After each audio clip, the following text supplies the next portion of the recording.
Mission log, no star date. For us, time does not exist. McCoy back somewhere in the past has affected a change in the course of time. All Earth history has been changed. There is no Starship Enterprise. We have only one chance. We've asked the Guardian to show us Earth's history again. We will go back into time ourselves and attempt to set right whatever it was that McCoy changed. This is the Hit or Miss Star Trek podcast.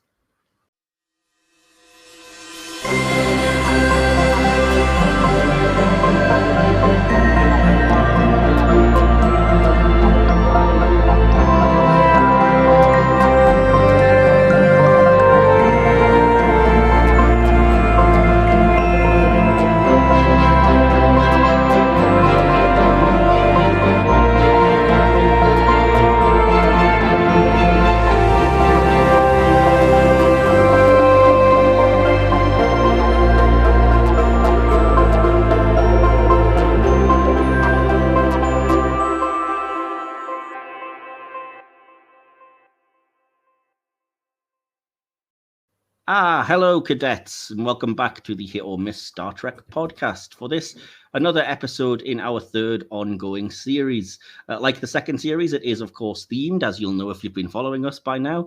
We're on the theme of time travel. And to that end, as you will have seen on social media and on your screen and everything as usual, that we're looking at the somewhat famous original series episode, The City on the Edge of Forever, the first real delving into time travel that Star Trek did. But I'm not on my own. I'm Mike, obviously, your usual sort of host or co-host. I am joined by my usual co-host, DK. Hello. And we are joined by returning guest from the Enterprise Future Tense episode and many, many others and various hundreds of things around the internet, Will Templar. Hello. Mike wishes I wasn't here. I absolutely do not. I'm just glad that everybody's here. I'm glad I'm here with you this time, because for Future Tense, it was just you and DK. So at least we've got all three of us now. DK's my boy. He's your boy. But yeah, we're not, unlike the last time when we only talked about the episode, we're not going to just do that because I'm aware of what Will has or hasn't seen in Star Trek. If you are a new listener, first of all, go back and listen to all of our other episodes. They're great. But Will has been on a few times and he's not really a Trekkie. He's seen a handful of episodes that we more or less twisted his arm into. And I'm aware enough of what they are now. I think it's a grand total of about 5, maybe 6 episodes. So I was able to come up with a hit or miss section that Will should, in theory, be able to do, which we'll come to. But before any of that, let me just enter into the first section. This podcast, by the way, I should say, breaks down into sections, as you'll see as we go along. If you're a new listener, I'm not going to go over them because we're 3 series in, but you'll see as we go. But the first section is what I like to call Hailing Frequencies Open. Hailing frequencies open, sir. This would normally be like a getting to know you and kind of stuff, but I know you haven't seen much of Star Trek. But based on what you've currently seen, which I think is only through the original series and like 1 or 2 episodes of Enterprise, do you so far have a favorite character that you've liked the most? Whatever the hell William Shatner plays, Captain Kirk, I believe. Captain Kirk. Okay. Yeah. Not an unpopular opinion as such, yeah.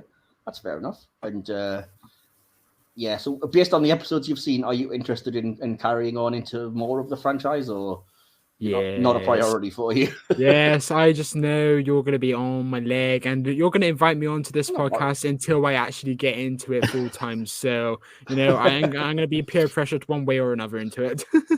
Maybe he's just going to go the long way around and invite you onto every single episode. So you watch absolutely. That's why this is my 3rd recording, right, with you guys on this podcast, and it's already the 2nd, the original series. He's trying to make me work from the start all the way through. It's strategic. I see you, Mike.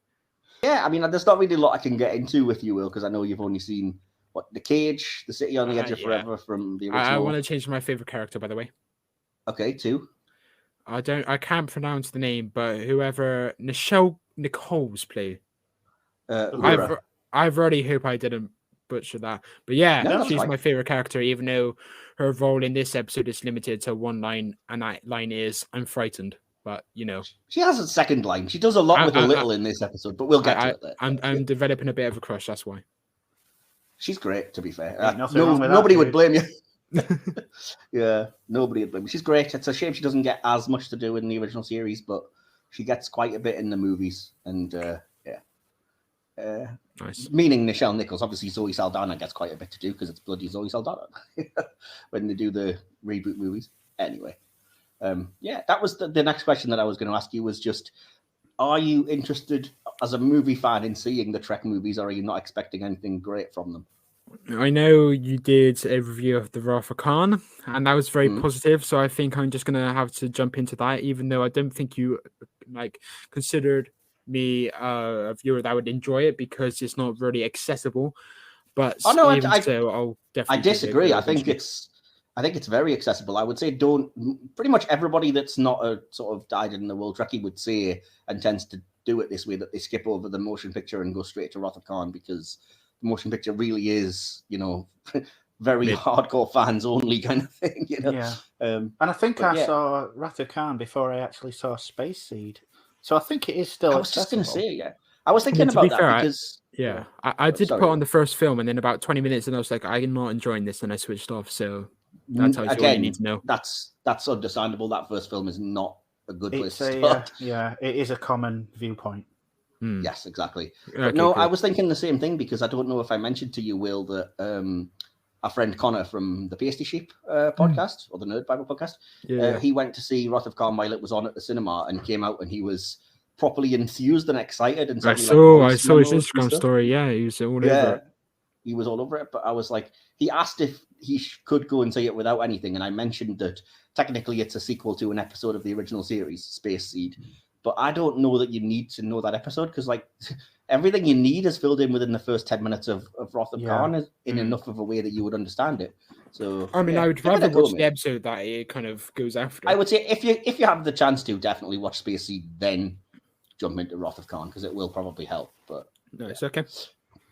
But yeah, anyway, maybe next time or next time we're talking. But awesome. So I'll close down the healing frequency banner then. And as I mentioned, the next section would normally be always the hit or miss section. We didn't do it last time, but this time I'm all set and ready with things that you know. So supposedly, supposedly we're going to see if you need your memory jogging. But yeah, so without any further ado, this is the hit or miss section. What about my performance? I'm not a drama critic. I have 5 things here. I know we're only doing a single episode and we tend to do more, but like I said, I'm limited in what I can actually pick for you based on what you've seen. And even still, one of them, I reckon, as soon as I mention it, you're going to be a little bit, I don't know. But we'll try. We'll do our best. Let me see if I can find them. There we go. So 5 things based on just the episodes you've seen, which, again, for the audience, is the original series, The Cage, up to Charlie X, and then now The City on the Edge of Forever, and the Enterprise episode Future Tense. You've also seen Broken Bow, but you forgot it. Supposedly. So, yeah, with that in mind, let me go to our first thing. Hit or miss the temporal Cold War from Star Trek Enterprise. How good are you with this so far? You watched Future Tense, you definitely remember that. So you know the basics that, there's 2 factions, one from the 32nd century, one from roughly, a few hundred years beforehand. There's the Suliban working for that one side. The other side worked with Archer and everything. And it's all involving time travel and stuff. So based on what you've seen just in that one episode, you've actually seen Broken Bow, but you forgot it. So based on what you've kind of 1.5 episodes worth seen, what would you make of the Temporal Cold War arc? Are you intrigued? Do you just not care? It's absolute cinema, my friend. That's not much more I can say. I mean, as we got into in the previous recording that we did, which was like 2 episodes ago, I believe. So if you guys are interested in that episode, do head back on this very channel and watch that back. But yeah, it was very intriguing, and I was like, I'm definitely going to have to watch the rest of the series to understand it. And then DK kind of said, it kind of goes somewhere eventually, but it is what it is.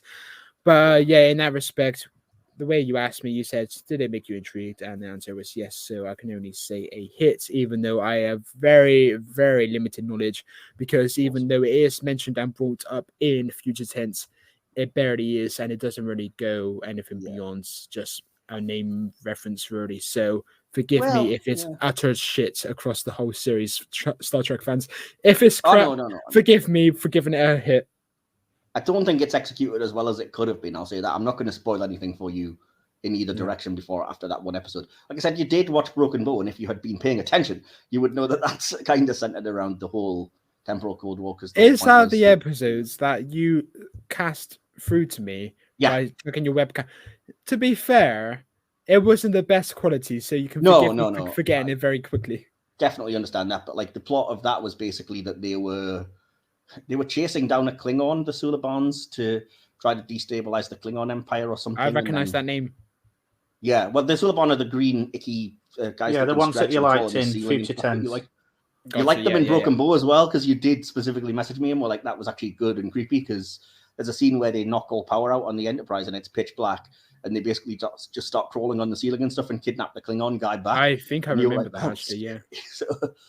So yeah, I think you'd be intrigued enough, because the Suliban are a huge one of the players in the temporal Cold War, and I felt bad because as you kind of brought up during Future Tense, there's that one scene when Archer goes into Daniel's quarters to retrieve the database, and I was like, Will's not going to have a bloody clue what's going on here. And sure enough, you were like, yeah, I just figured I wouldn't know this yet. It's like, yeah, we'll get you caught up eventually. So, but no, I'm glad to see you would say that you liked it so far. So it was integral to the plot, so yeah, I didn't really mind. It doesn't really matter, to be fair. It's just basically there was a guy from the future. He's not there anymore. He left behind a database. That's literally it. Sure. So, fair enough. So yeah, DK, without too many spoilers, if we can, what's your opinion on the temporal Cold War arc? Yeah, I'm not going to go into it because I do want Will to explore this. I am trying to, encourage him to watch more. That makes the two of you.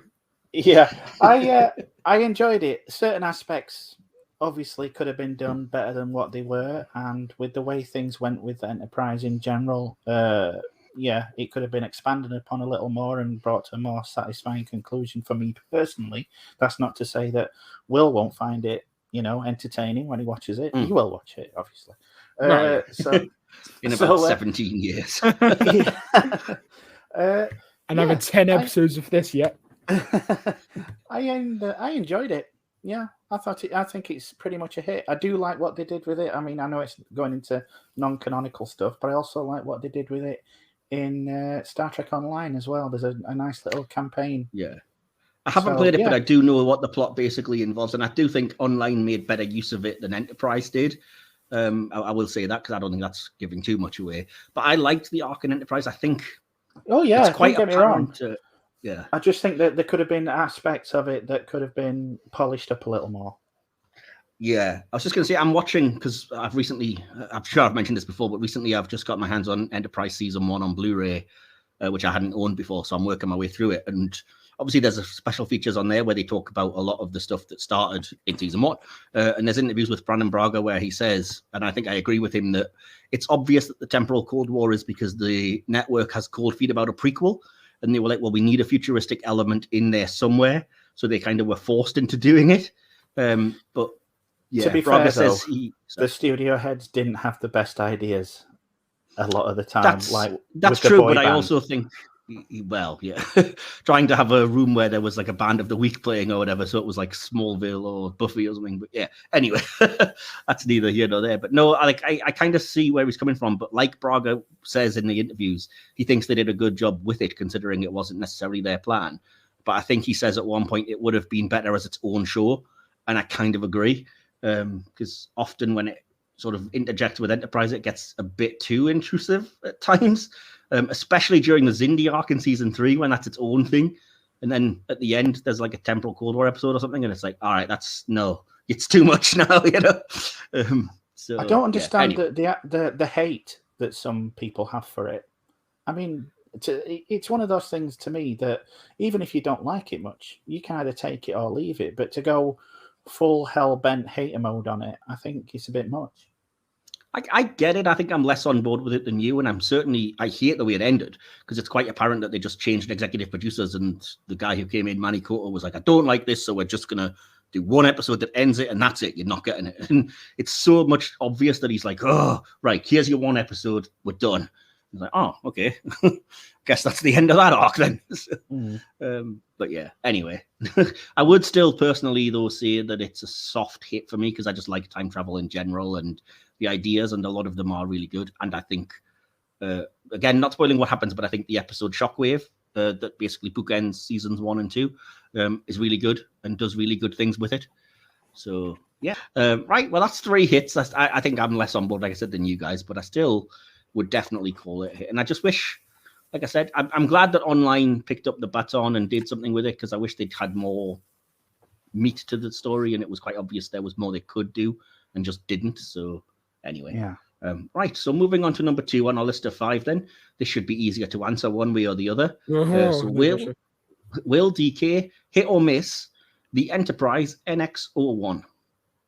Will, we'll start with you. It's just a ship to me. I'm sorry. I know you geek out about all the different types of ships. Tell me, Get it's out! just a ship. Just to me. What's the difference between these ships? It's a hit. It's a hit. Okay. Some people are ship guys and some people aren't ship guys, but like I was just thinking, I've seen maybe about 5 or 6 episodes. Forgive me. So, DK, what about you? What do you make of the NX-01 and I guess the NX class by default? I suppose. I love this design.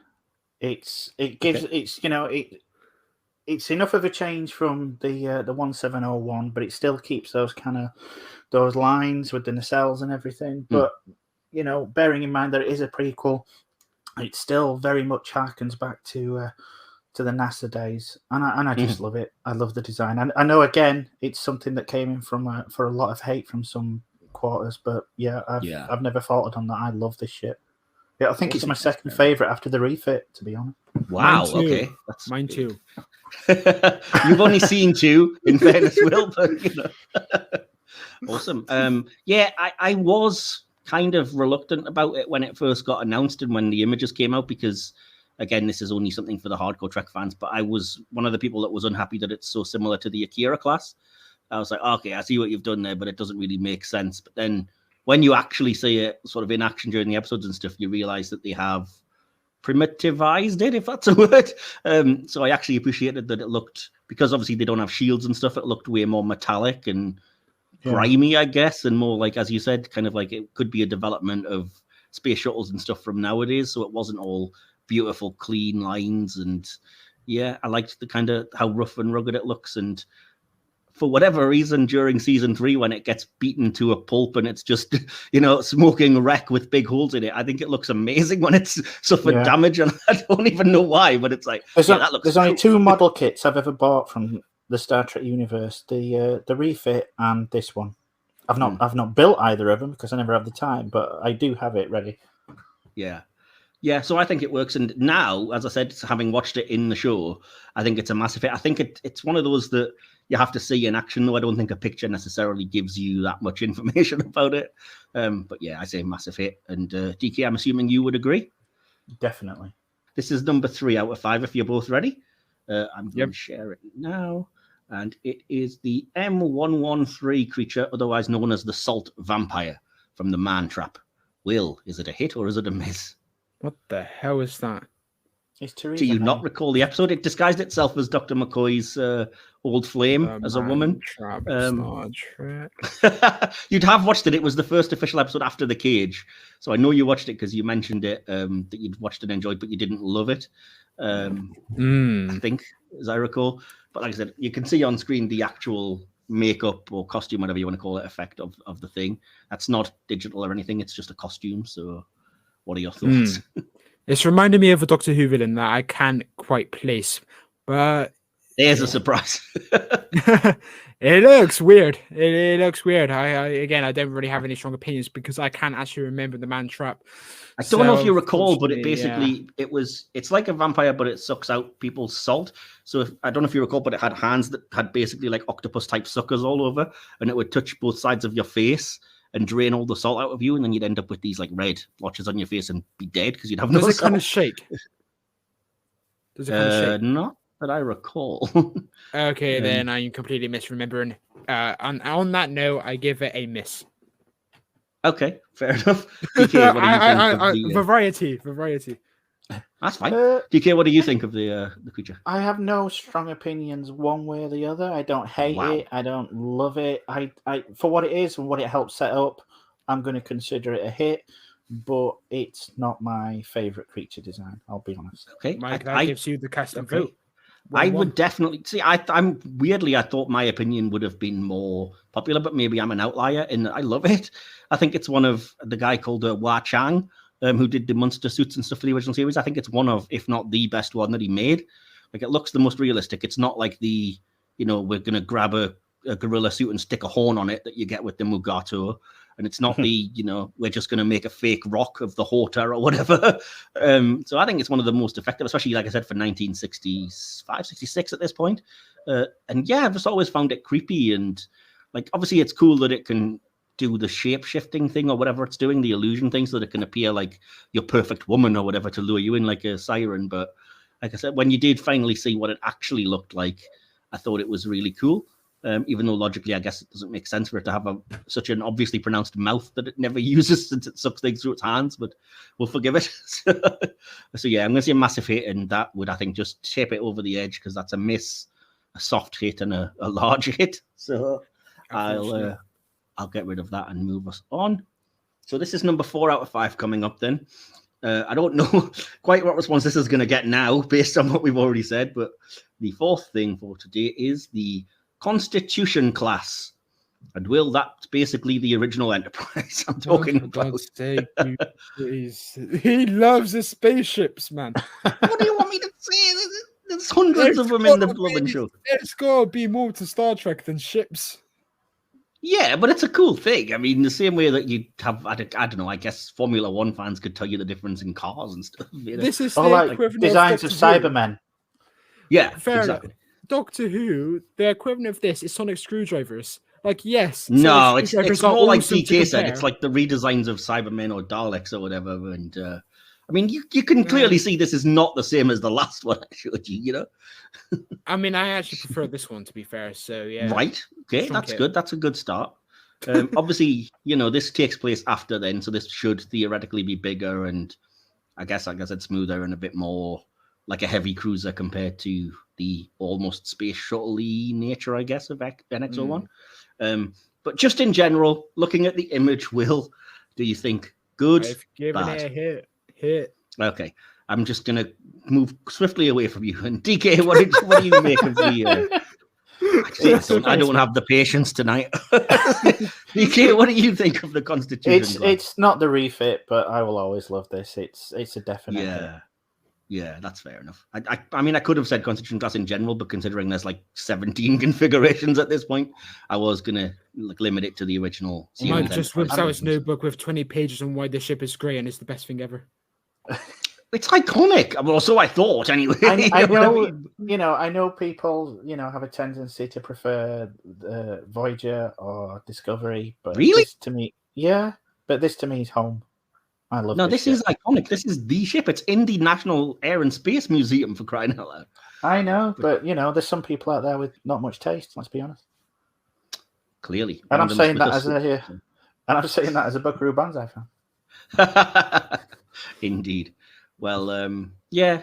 Well, as you say, I think the refit's better because it was using more advanced special effects stuff and things to make it. But I love the original design. It's cool. I like it. Anyway.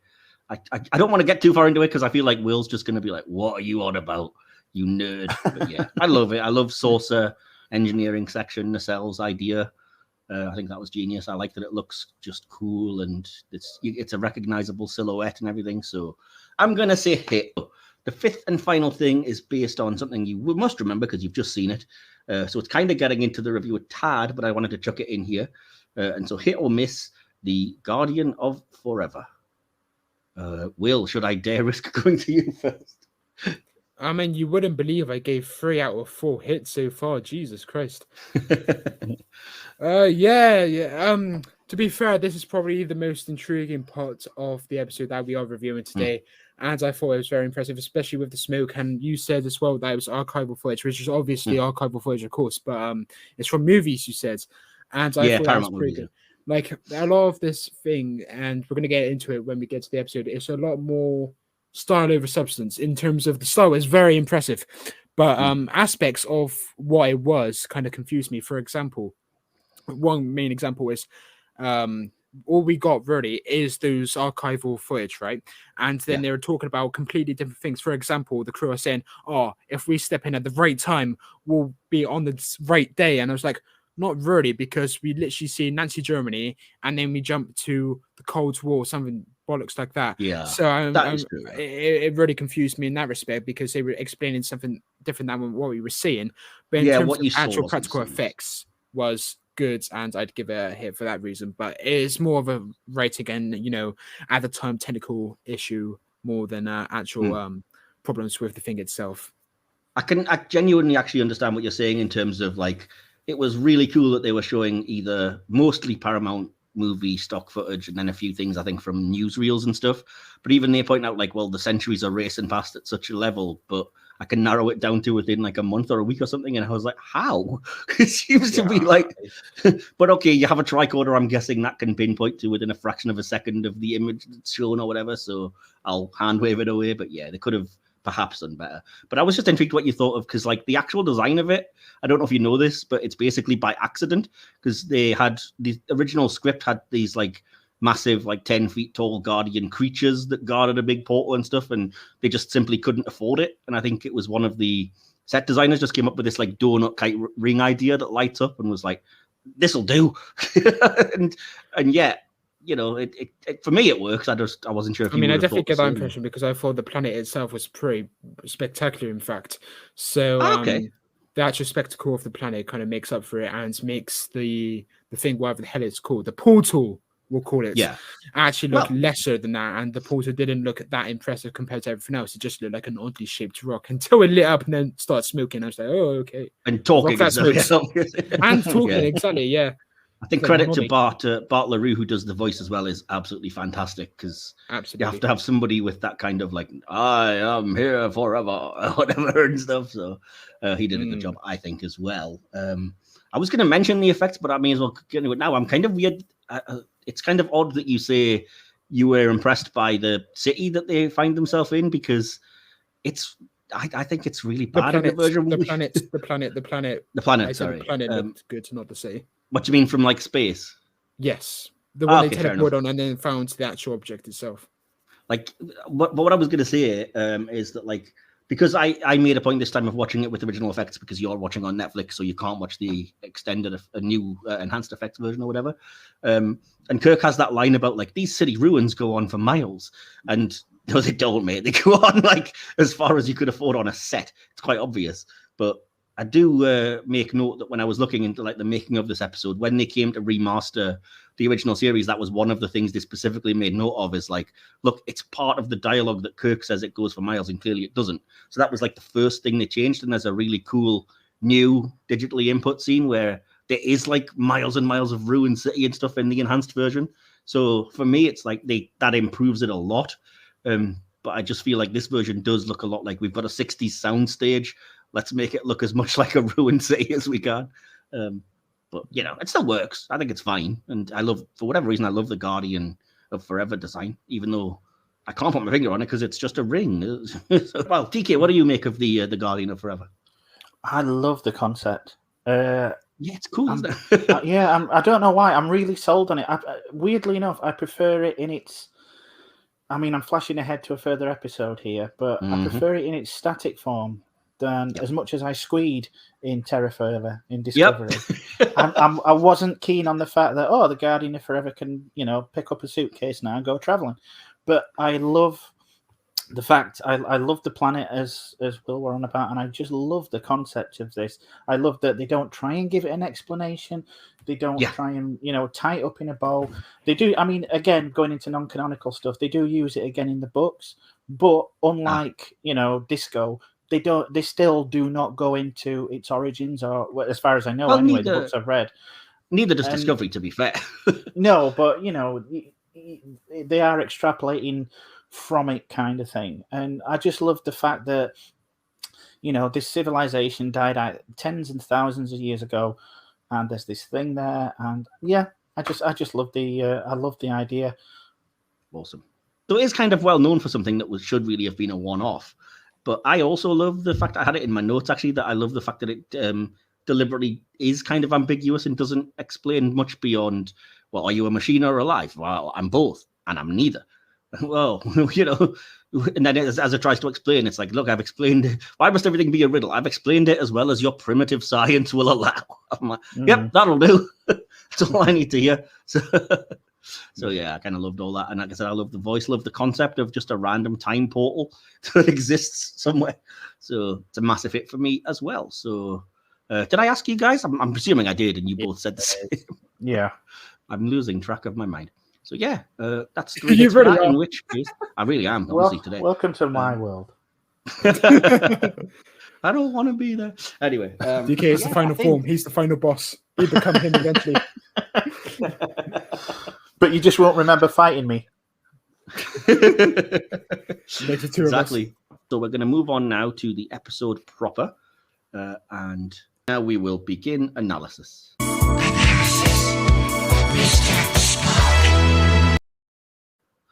There we go. Yes.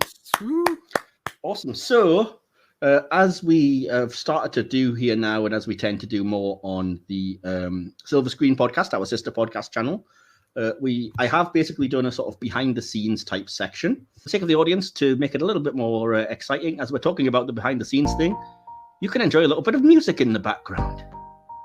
There we go. Oh yeah. There it is. This is very awesome. Baby. How you doing? It's called Into Space, but I feel like it should be called Come to Bed. Into you. It is. You need Barry White doing this. Exactly. Looking Anyway, yeah, take it away, TK. Okay. Cheers. As much as everyone considers it a classic, Harlan Ellison was less than impressed with how his script was treated. He gave an interview. It was quoted in the oral histories included in the 2016 book by Mark A. Altman, which was the 50-year mission, the complete, uncensored, unauthorized history of Star Trek, the first 25 years. And if you've not read that and you're a Trek fan, I really recommend it. It's a fantastic book. Ellison says, the idea of city came from the image of the city on the edge of forever, and it was an image of two cities, which is what it says in the script. The city on the edge of forever is the city on this planet. It was not a big donut in my script. It was a city. That was a city that was on the edge of time, and it was where all the winds of time met. That was my original idea. All the winds of time coalesce, and when you go through to the other side, here's this other city, which is also on the edge of forever, which is New York during the Depression. They're the mirror image of each other in that time. All I was concerned about was telling a love story. I made the point that there are some loves that are so great that you would sacrifice your ship, your crew, your friends, your mother, all of time and everything in defense of this great love. That's what the story was all about. All of the additional stuff that Gene Roddenberry kept trying to get me to put in kept taking away from that. The script does not end the way the episode does. Kirk goes for her to save her. At the final moment, by his actions, he pretty much says, I don't care what happens to the ship, the future and everything else. I can't let her die. I love her. And he starts for her. Spock, who is cold and logical, grabs him and holds him back, and she's hit by the truck. The TV ending, where he closes his eyes and lets her get hit by the truck, is absolute bullshit. That's the best part of the episode, sorry. It destroyed the drama, and it destroyed the extra human tragedy of it. That's Ellison's own words. I mean, but we do have to, clarify that Ellison is known as a bit of a curmudgeon. I will also say as well that I have read Ellison's original script. I have the comic book adaptation of it, and what was on TV is 100 times better. Obviously, he's not going to admit that since he's the guy that wrote the other version. But I'm sorry, Harlan, if you're listening wherever you may be. He's also no longer with us, so that's what I mean. Yeah. So yeah, I did have a little. I didn't have that exact thing, but I kind of touched on some of that in my thing. So yeah, was that it? That was all you had to share? Yeah, that's all I had. Awesome. I didn't put it together about the kind of the city on the edge of forever. I never understood the title until doing research on it this time. And as I found, it says that the title of the episode, obviously, as you said, refers to both the dead city on the time planet and New York City itself, where the timeline will be either restored or disrupted. In Ellison's original script, Kirk, upon first seeing the city, sparkling like a jewel on a high mountaintop, reverently says it looks like a city on the edge of forever. But in Ellison's first treatment for the episode, the city they travelled back in time to was Chicago. So there we go. When asked in a February 1992 interview whether the makers of this episode consciously intended it to have the contemporaneous anti-Vietnam War movement as subtext, associate producer Robert Justman replied, "Of course we did."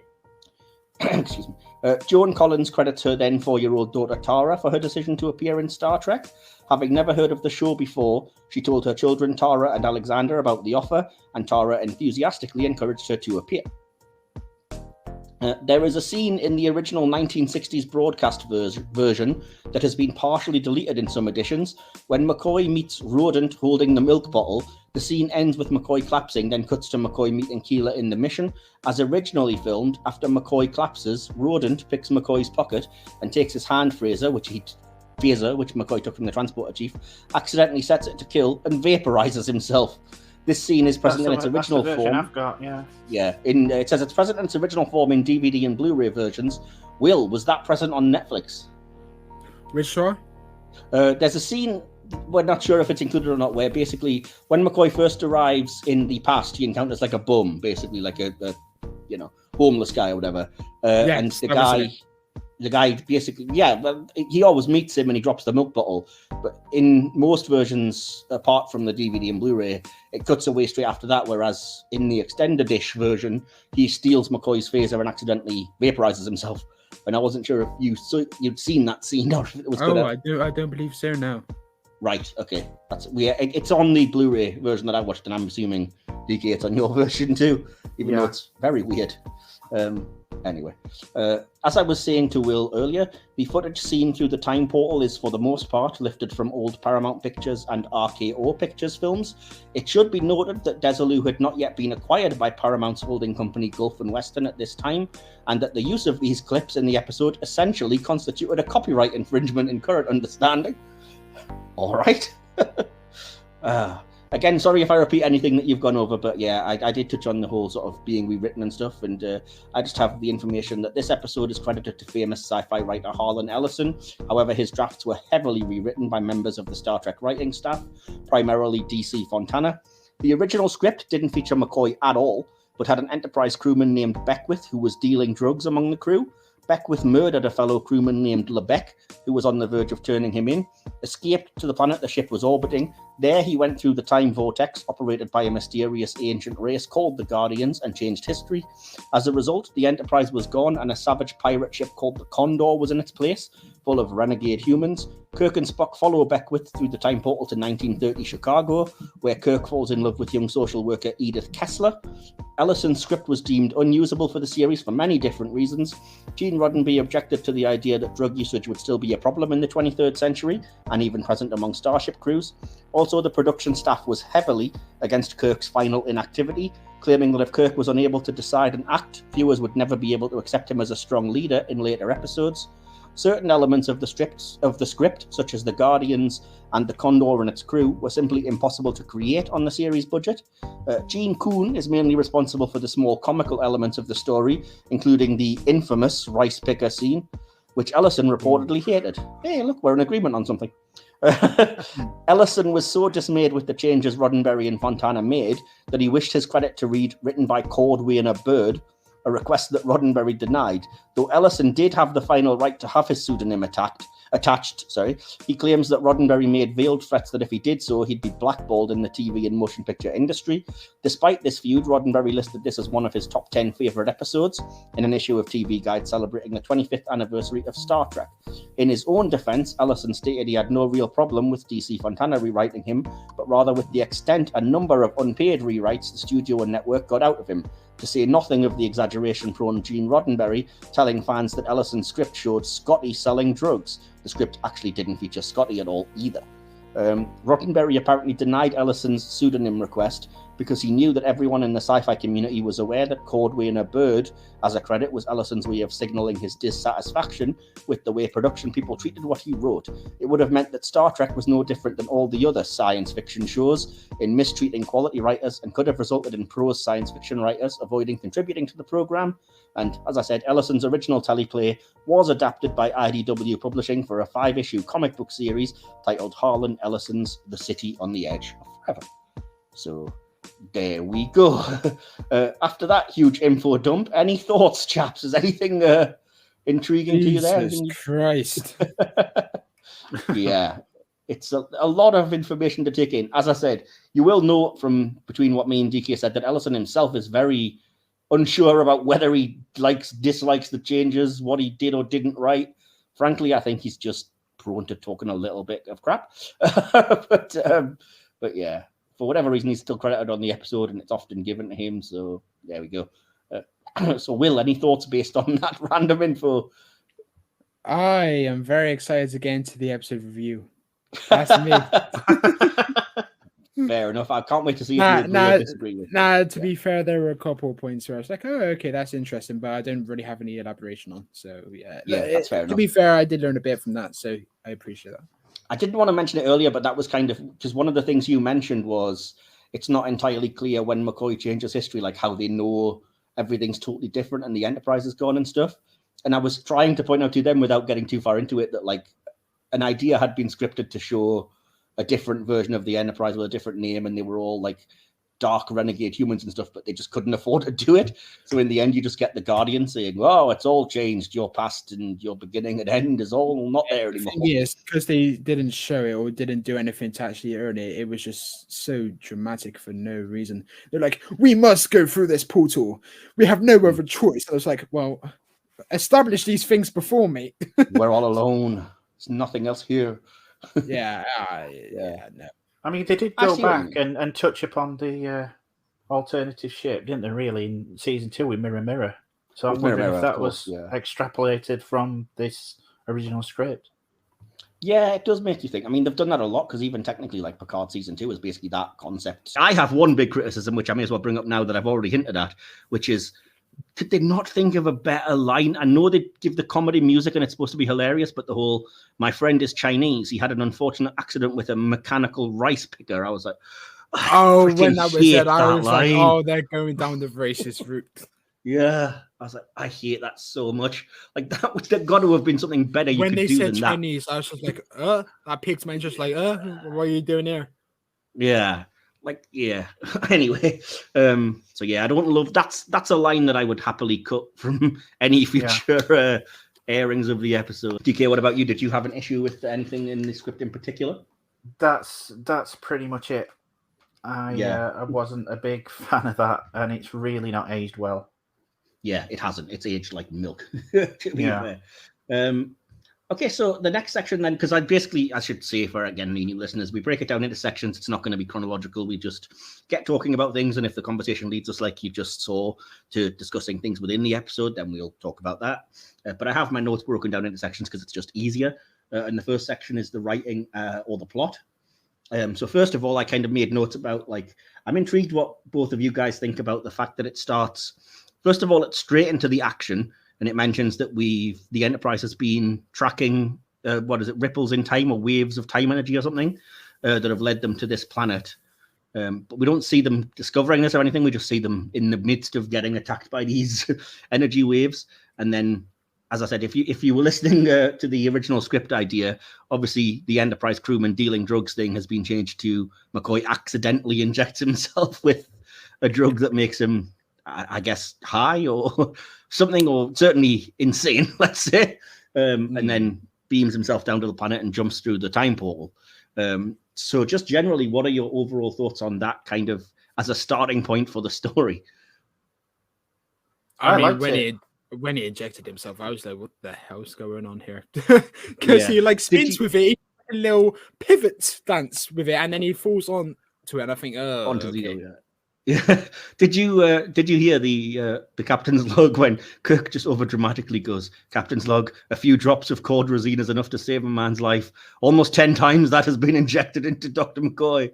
We don't know what he will do," and stuff. And I was like, we got the picture, dude. Yeah. What I will say is that I criticized an aspect of the past episode we did. Was it called Future Tense? Future Tense, yeah.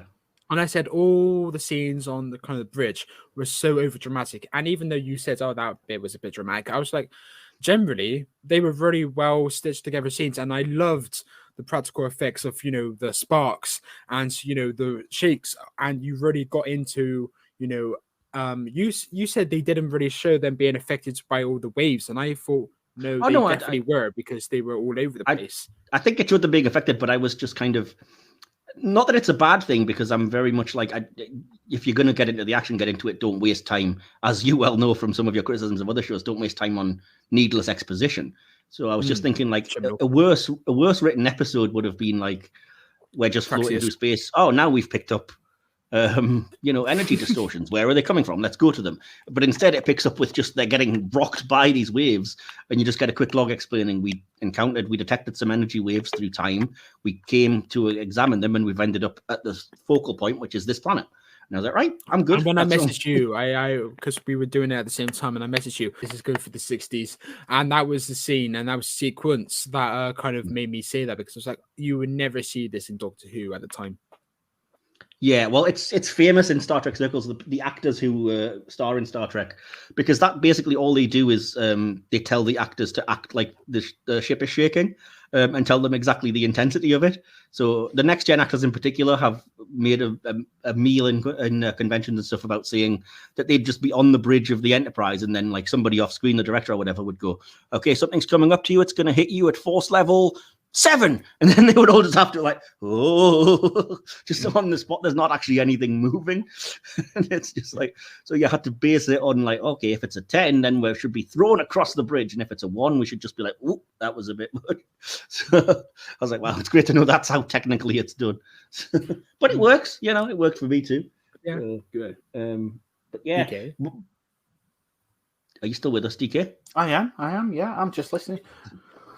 You were going to get into it, but then I cut you off. I do apologize. No, it's fine. Oh, I was just going to say I really like how it starts. As Mike says, it does get really to the action, and I'm not sure how Mike feels, because you've watched it numerous times, I'm guessing. Although I remember all the bits, obviously, from the 1930s, and I remember the bits on the planet with the Guardian. It's always a surprise to me how it starts, because I can never remember how it starts, really. Oh, I can remember. I can remember just based on D. Kelly's performance, which I'm always like, it's not quite over the top, but it's almost there, if you know what I mean. So I always just, for whatever reason, like, if you ask me to come up with great lines from the episode, I could name loads. But if you ask me to name the one that sticks in my mind the most after watching it, it's always murderers, assassins. Ah! Yeah. And I'm just like, it's so weird because, and that's something that I noticed this time, and it's a weird criticism, but it's just because I've seen it that many times that I'm like, what could they have done differently? And this time around, I was like, they've had to go to great pains because they want McCoy to go back in time and change history and whatever. So why not just start the episode with them having beamed down to investigate onto the planet, and then have McCoy inject himself there, instead of him having to, do it on the bridge of the Enterprise, run, escape all the guards and everything, knock out the transporter chief and beam himself down. I was like, it just seems like an unnecessary extra step at this stage. But yeah, that could just be me being a bit too picky, I suppose. Anyway, as they get to the planet, as I said, I've kind of touched on this, but I really love the Guardian of Forever. I love whoever it was that scripted the dialogue. I just think it's all really cool, epic sci-fi nerdiness. The way it's like, a question: since before your sun burned hot in space and before your race was born, I have awaited a question. I was like, that's just cool, isn't it? And again, I love that it's vague and doesn't explain what it is other than just, well, you wouldn't understand. Stop speaking to us in riddles. Yeah, exactly. And even Kirk saying to Spock, like, what, frustrated because you're not intelligent enough for this thing, I love how he was like knocked down a few pegs as well, because of in the actual city sequences as well. I think he was being primitive. Actually, no. That was the scene you were on about. Forgive me, cut this bit out. I just recalled the moment that you were on about, and it's the moment that I was thinking about being in the city, but it's not. It's the start. So yeah, forgive me. Yeah, when the Guardian's like, you wouldn't understand in your primitive science. Yeah, it is right what you say, in that Spock basically seems to get frustrated because even though it's not explicitly said, Kirk's just basically given him the old bad workman blames his tools, because he's like, Spock, have you not made any progress? And he's like, I'm trying to work with stone knives and bearskins here, Captain. There's also that bit later on where Kirk says to him, if I didn't know you any better, I'd be convinced you're enjoying this. And he says, just because you're my superior doesn't give you the right to insult me, Captain. Yeah, exactly. Awesome. Yeah. Anyway, so yeah, I love the Guardian stuff. I really do think it works once they're down there that McCoy just basically leaps through because he's in this drug-induced craze or whatever. And I'm fine because it's such a well-worn trope by now that I kind of was fine with understanding, all right, he's gone back, he's changed something. That has now changed the reality you're in. The thing that isn't very well explained, because it really can't be, is that they really shouldn't be there either. But because they're at like the center of the where the change happened or whatever, they're fine. And I did notice for the first time that the planet itself actually glows when time's being changed, because it looks like a normal planet and then it just becomes like a green glow, just envelops the whole thing. And I'm like, so that's like the focal point, and that allows them to be protected from the timeline changes, which basically First Contact achieves by, I don't know, you'll remember this, DK, when they're trying to, the Borg go back and basically assimilate Earth, but the Enterprise E is still there, and they just say, well, we shouldn't be here. We were protected from the being very close to the wake of the ship that changed time or something. And I was like, all right, whatever. You can't be just gone. So whatever. And wave it away. Exactly, yeah. So, Will, but you obviously had a bit of a struggle with that, because I'm guessing that was what you were thinking, was like, well, what's happened here? To be fair, I do notice the lighting changed now, but was it intentional or was it just bad lighting? I'm not talking about lighting. I'm saying, like, when you see the planet from space, it looks like a barren, like just a regular planet. But then when McCoy has changed time, it cuts to outer space. There's no Enterprise there, and the whole planet is glowing green. It's like green energy all over it. And I was like, all right, that's cool. But I never noticed. Yeah, at least he did something. Yeah. But anyway, I will say as well, DK, that I always used to have an issue with the fact that, again, sorry, Will, this isn't going to be nothing, but when the Guardian appears in Discovery, when the Guardian's in Discovery, it sends JoJo not just back in time, but over to the mirror universe where she's from. And I'm like, hang on. But then, again, this time around, I noticed that the Guardian specifically says, I am other dimensions. Yeah, I'm a gateway to, it's either the Guardian or Spock says, I'm a gateway to other times and dimensions. And I was like, fair enough. That shut me up then to write us no more than that, clearly. Same here. So, yeah. That's just a little note anyway. But, as I said the same thing as Will. Like, it's a shame they couldn't afford to show more of, like, how the timeline had changed and things like that. But it's only 50 minutes, so I guess I'll forgive them. When they meet Edith, I do love that she's kind of like immediately kind to Kirk and Spock. Like, they point out that they've stolen the clothes and everything, and she just doesn't really. It's not that she doesn't care, but she knows that it's like the depression and times are hard. So instead of being like a jerk about it and calling the police and stuff, she offers them a job.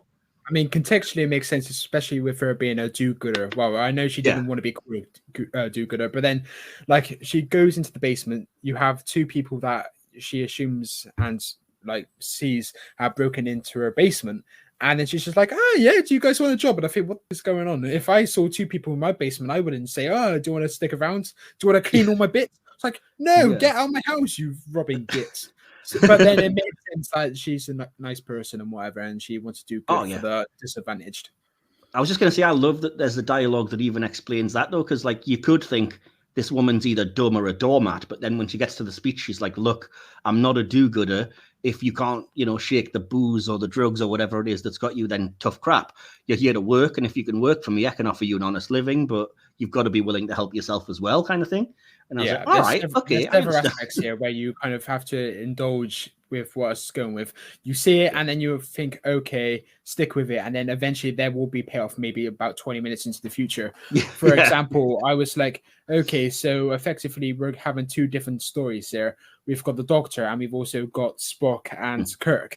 And I was like, they're not really interconnected here, which is a very easy thing to say. But then towards the end, you realize, because Spock has been building this thing. And whilst Kirk has been endeavoring in a romantic relationship with this lady, Spock is still going away and doing his thing. And then eventually, towards the end, Kirk falls in love with her, and then there's a cut, and it's a cut. I don't know if it was intentional or not, but it cuts just as he's leaning in for a kiss. So it implies that they did the dirty. And then the very next time we see Kirk walks in, and he's like, "I love her," and then we get the whole revelation that she's going to die. Oh no, we get the revelation that she's going to die. She gets the revelation that she's going to die, and then we get the initiation of sex, and then No, I think you were right the first time. I think Spock sees that it happens and that Mm-hmm. she's the focal point, but they don't know at first. So Kirk says, like, Spock, you have to find out, because they're not they don't know whether it's that McCoy killed her in his like induced rage, or McCoy saved her, and they have to know either way. And that's when Kirk says, Spock, I've got to know either way. They knew that happened. Yeah. But then they had the intimate relationship, and then he came in after that, and he was more grounded, even though he was stimulated on that high, and he was more grounded because he knew that she was going to die, and that was when we reached the climax of that story, I think, in terms of, okay, we've had this romantic escapade, but now let's get back to business, because we have been, sidelining the main premise, as it's pronounced supposedly, apparently, for the last 40 minutes. So then eventually we get back into it. And you think, okay, Spock has been doing this thing, so it's not being a complete waste of time. Yeah. So it's just a payoff. You just have to wait for it. It's building up the story, because you kind of have to see, like, it has to devote time to showing Kirk fall in love with this woman and make that believable. Otherwise, there's just no tragedy in him having to let her die. So you have to have that going on under the surface, and at the same time, Spock has to be there as basically an exposition machine for the audience to be able to eventually say, the change was McCoy saved her and she's meant to die. Even though I found the music that played every time they made eye contact so cringe-inducing. It's very, They said one sentence to each other and then romantic music. But having said that, you are right. Even every time I've noticed, I've watched this, I've noticed the same thing, that they kind of show Shatner leaning in for the kiss, and then the scene just literally, as you said, it's edited and cuts to the next time he walks into the apartment and he's got shopping or whatever or something, and he walks in and asks Spock how well he's done, and that's when Spock's like, "Oh, Captain, you're not going to like this.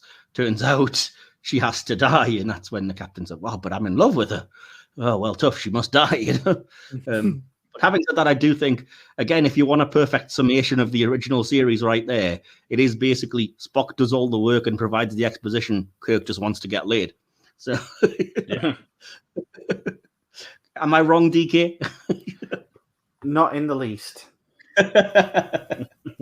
Exactly. So no, but speaking of Edith, it's a little bit getting into like character stuff and that, but I love this character. I think every line she has is just such a gem. Like, there's a reason that if you look up like Star Trek memes and motivational speeches and stuff, it's almost all stuff that Edith Keeler said. It's just so rich. Like I said earlier, if you want Star Trek's ideology summed up, just look up Joan Collins' dialogue in this episode. It's all there for you, and I love that. But again, I do find it a bit crushing that we're now 6 decades later, and yet the ideas that are looked upon as ridiculous in 1930 are still kind of like, no money, give all the money towards exploration instead of killing. You're insane.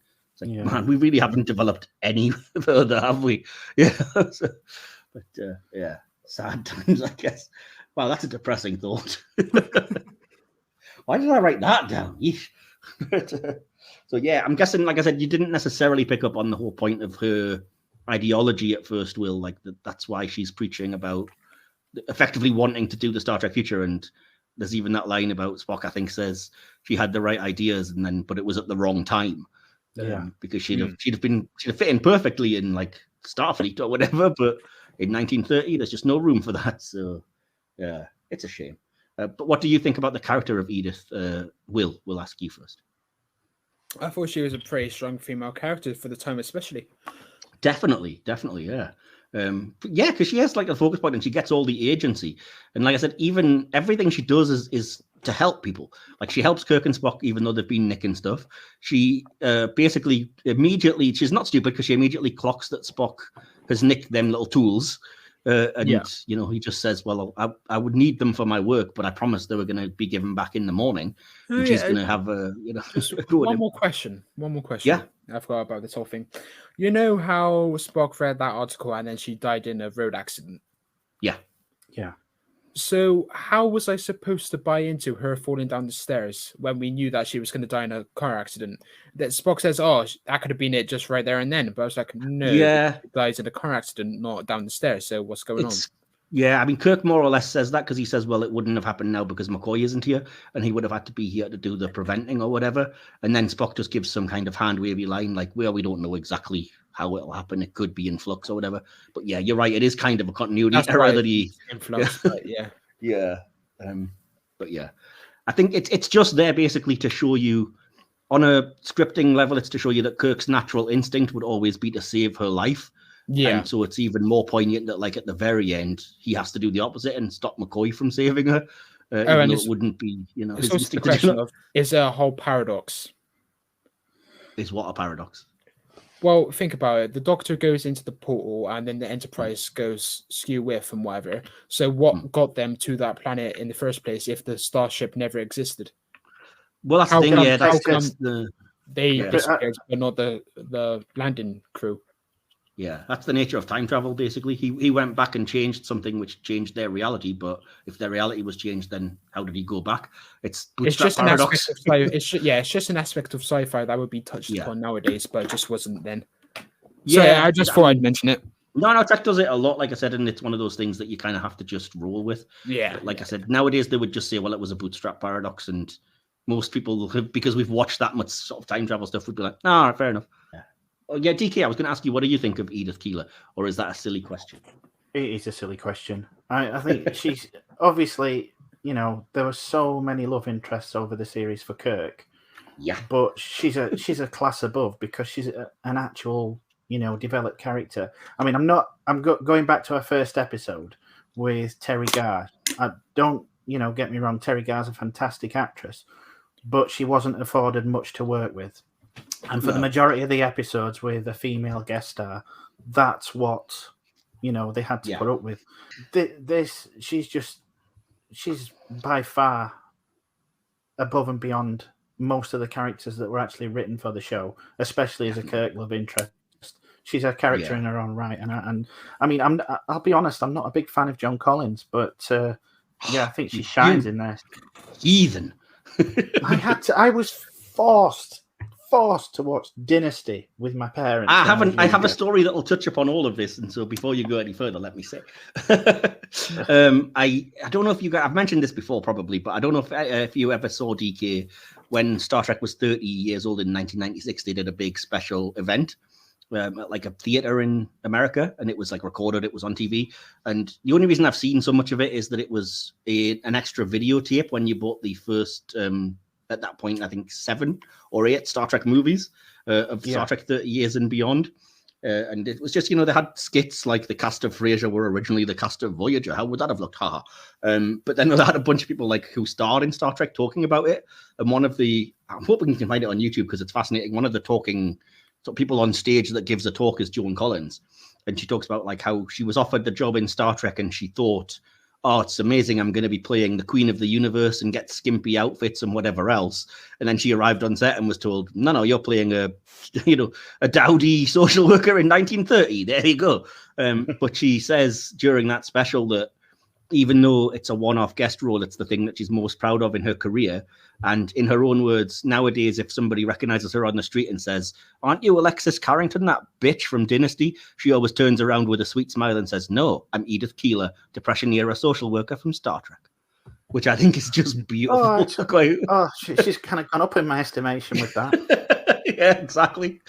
I was like, all right, cool. So she absolutely loves this story. She's mentioned many a time she's so proud of it. And Shatner, I think, has declared this his favorite episode on one of the like captains pick their favorites DVD sets and things. Yeah, what I will say is that Will Shatner's performance in this was sublime. It was so good. It's better than he usually is, even. You know what I mean? So I'm not surprised that he would rank it amongst his favorites because this is going to be one of those that if I was William Shatner, I would look back on it and think, oh, bloody hell, I did a great job there. I love this episode as a result. Exactly, yeah. I will say, though, DK, that you like this. He did say on I think it's the Captain's Log fan collective, that this was his favourite episode and it was his pick. But he was interviewed before then for a book, and he apparently said his favourite episode at that point was The Devil in the Dark. So he probably has 2 favourites. Oh, well, I can't really blame him with either. But like even outside of the love story and everything, I love that it still has character development for the Star Trek characters, which I'm going to assume is DC Fontana because she's good at that kind of thing. But even when Edith's kind of like trying to suss Kirk and Spock and then tell them who they are, I love that line about, what is it? She says, you'd feel like you don't belong here. And then when Spock says, well, where would you say we belong? She says, you belong by his side, like you've always been there and you always will. I was like, dang, that's straight to the core. And then even when immediately after that, Spock says, oh, the device is ready. And then he sort of cuts himself off and she says, Captain, even when you don't say it, you do. I was like, oh, that is just sublime dialogue. I love every second of it. So, yeah. I've already mentioned, I love how the tricorder is just a handy way to show both timelines and what ultimately has to happen. It's simple, but it's effective. And again, no finer line of dialogue or summation of Star Trek than, I'll say it again, I think one day they're going to take all the money they spend on war and death and make them spend it on life. Brilliant. But yeah, let's talk a little bit about this. This scene with the homeless guy vaporizing himself. DK, well, what is that about? So I'm completely out with it. Yeah, well, obviously you didn't see that scene, but yeah, DK, what's that about? Any thoughts on that one? It's a bit harsh. I'll give it. I mean, obviously they're trying to say, this dude's coming. He's not from here. He's got advanced technology, and we're messing around with this stuff. And by messing around with it, we're not quite sure what's going to happen. I mean, I kind of see it as a kind of subtext that's referring back to the harnessing great energies thing. But at the same time, I mean, is it punishment for what he said about her? Because I am right. He's the same guy from saying, it comes with a price back in the soup kitchen. I think it's the same. Yeah. And it kind of seems like, it kind of seems like punishment for that. But it is very harsh. I mean, this poor guy is just trying to live, and he's gone. It's so jarring, and I've never been able to put my finger on quite why it's there, which is why I think it's probably cut in most versions because it adds nothing. But I've always tried to analyze why is it there? Because I'm like that with things, especially things I've seen a lot, and all I can come up with is that it's there to emphasize the dangers of McCoy even being there. In that, that they've already said he's going to change time, he's going to save Edith or whatever, and it's to point out look, we're in the wrong place and this is dangerous. There's a million things that could go wrong and this is just one of them. But yeah, I kind of agree with the people that cut it because it's not a scene I don't think that you need. It doesn't add anything to my point, to my mind. Obviously, Will hasn't even seen that scene, so he would probably agree. So. Hi guys, I'm also here. Yeah. I've mentioned already, I like that they say Edith was right, but it was at the wrong time. She continues to be kind. She's even kind to McCoy when he ends up at the mission. And I kind of in terms of you mentioned DK, there's things that you sometimes forget, even if you've seen it a load. I always forget how well DeForest Kelley plays the gradual sobering up of McCoy, I guess. How he's still the I'm gonna kill me or whatever. And then where am I? I was going to ask you, but now I won't. To know the situation as time went on. Yeah, and that was as he was sobering up as well. So he pitched the performance to perfection. The performances in this episode, I've just got to say, are great. Even Spock. Forgive me for forgetting the name. What is it? Leonard Nimoy. That guy. Even though he had such a small role, he still did something with it. Especially when it was the what do you call it? The scene on the stairs. And he was like, I didn't mean to intrude. And I was like, that's just so subtly well done. And I thought, it complemented the actual scene and scenario, I'd say. Oh, I agree. That's why I mentioned as an actor, I'd say. That's why I mentioned I like the lines that are there. Even you might say that kind of for no reason, but when she points out, look, you two clearly, you always belong at his side. I've nailed this, about you. And you believe it entirely that she can pick up on that because their chemistry is so good in the first place. Oh, 100%, definitely. I mean, there's a reason why the very first ever fan fictions are basically Kirk and Spock in a relationship. Because it makes sense that she does say that because you need some establishment of connection between, the man and the woman. Again, I forgot her name. I do apologize. Edith. But, Edith, exactly. So you need to have some reason for Edith to be interested in Kirk, so for her to be able to read him like that, that does the groundwork for the relationship. So I do appreciate that as well, because as you said, you kind of have to wonder, given that they're 400 years apart, what have they got in common? And it even does have the line where he listens intently to her good ideas because they connect about space, don't they? And they connect about her future ideas. And he says people, they'll harness these powers and we'll be kind and we'll explore. And Kirk, I think, says where we have the same thoughts. We're on the same page completely. I mean, that's after I like the believe. moon landing. It's because she like raves about the moon landing, and then he laughs, and then she's like, "Oh, we why is it so so bizarre to think that man might land on the moon?" Exactly. So then they have that little exchange about how they think so much alike because their ultimate goal is to explore, and they're not interested in the world's problems. They're more interested in putting one step forward into the future. Oh, 100%. You've nailed it. The exploration aspect is what drew them together, I'd say. Yeah. Which makes sense definitely. because I can imagine this is very different to what Star Trek usually is. So it's a bit more of a change of pace. So to incorporate some sci-fi aspects in that respect, so a character that you have to relate to also loves what Star Trek's all about. That makes sense, and it gives you some familiarity as a recurring viewer of Star Trek, because I can't imagine this is episodes you'd see every week. No, well, certainly the time travel aspect isn't something that would come up every episode, but I think you're right, and I think part of the reason for that is that you, as the audience member, have to fall in love with Edith Keeler a little bit as well. And the logic there is, well, if they're watching Star Trek, they probably are like one of these dreamers that wants a better future. So if she has that element to her character, I didn't cry when she died, but bloody hell, it hit. Yeah. Oh, it's. I'll get into why and everything. Yeah, the truck hit her. It's a combination of things for me that makes it powerful, but I'll get into that later and try not to cry. Again, every time I watch it, seriously, every flipping time. But that's what I was going to say. So related to that, I also like that they kind of even have that bit of dialogue when, again, she points out like, "Oh, let me help," because that's very much her nature. And Kirk says something about, "Oh, let me help. Years from now, somebody will write a book about how those 3 words are the most important 3 words in the English language, even above 'I love you.'" And then she says, "What do you mean going to write that?" And he says, "Well, silly question. Here's a silly answer. He'll come from a planet over there in that star system." And instead of being like, "You crazy fool," she's like, "Oh," and dreaming away and like looking up at the stars. And she fully is like, "What? Well, where does he? I mean, will he come from?" And I'm like, see, she's going with it and everything, and she never questions anything. She's never like mean to McCoy when he's like, "Well, this is clearly all an illusion, but I've decided you're not."